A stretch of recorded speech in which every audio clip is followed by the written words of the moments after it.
Este viernes en La Izquierda Diario, Daniel Satur publicó una nota donde el título ya decía mucho. Argentina, primera a nivel mundial en proporción de personas de salud infectado con COVID-19. Los datos también son claros. El 14% del total de las personas infectadas son trabajadores de la salud. Esto lo relevó la Federación Sindical de Profesionales de la Salud de la República Argentina, FESPROSA.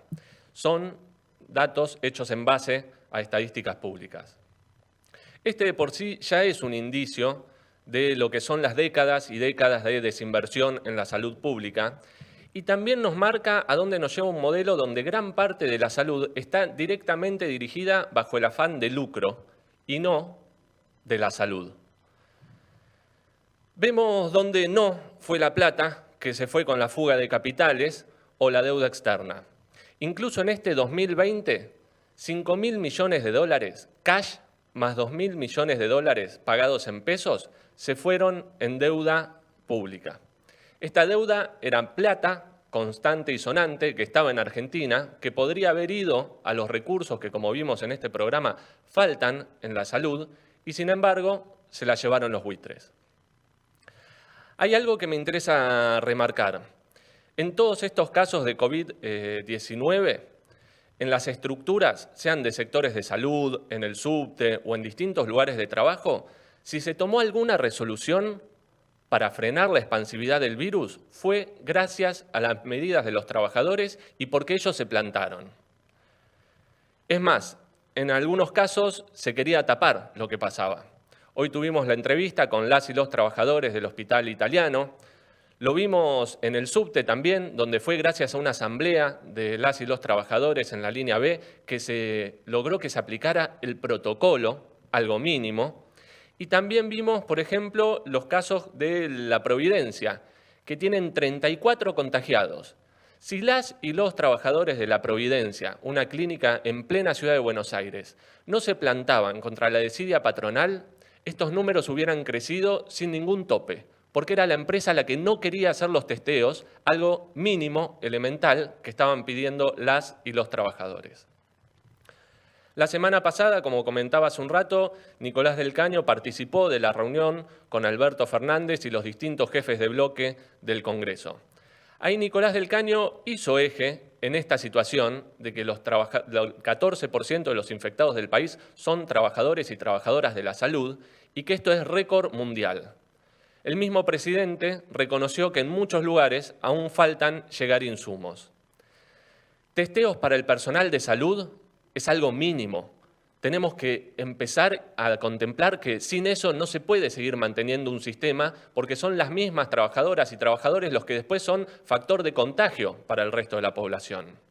Lo mismo con los elementos de protección personal. Veíamos hace un rato un informe donde se mostraba la carencia que hay de los mismos en los hospitales públicos y que lo mismo pasa con la salud privada.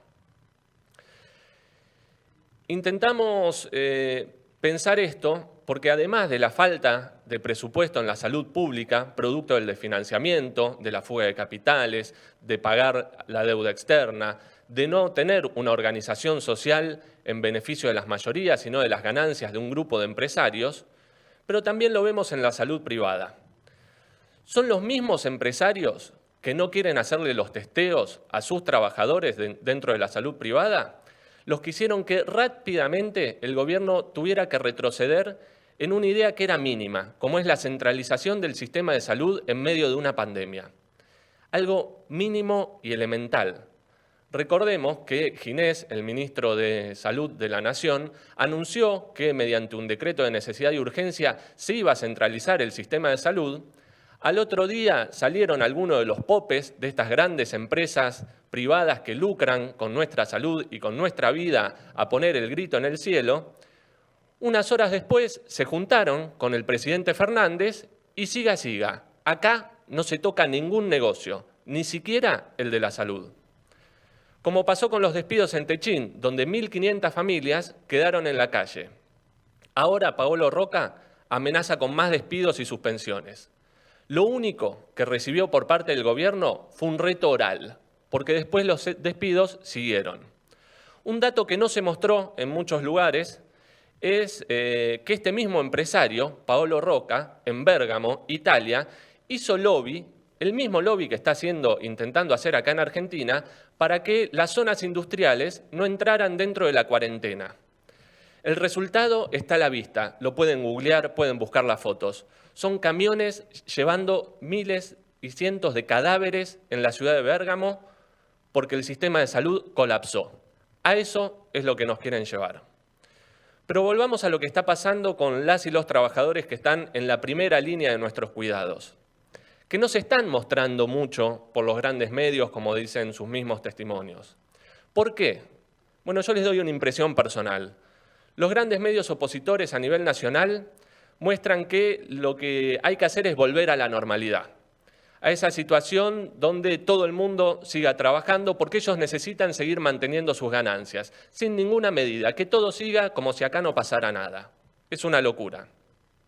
Los oficialistas, los medios oficialistas, no lo muestran mucho tampoco, no muestran la situación de la salud, esto que estás viendo en este programa.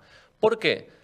Porque si se mostrara, quedaría a la luz que todavía están ampliamente insatisfechas las más mínimas necesidades elementales para combatir esta pandemia. Presupuesto para testeo masivo, para camas de terapia intensiva, para respiradores. Y son esos elementos los que dicen que van a llegar, pero nunca llegan.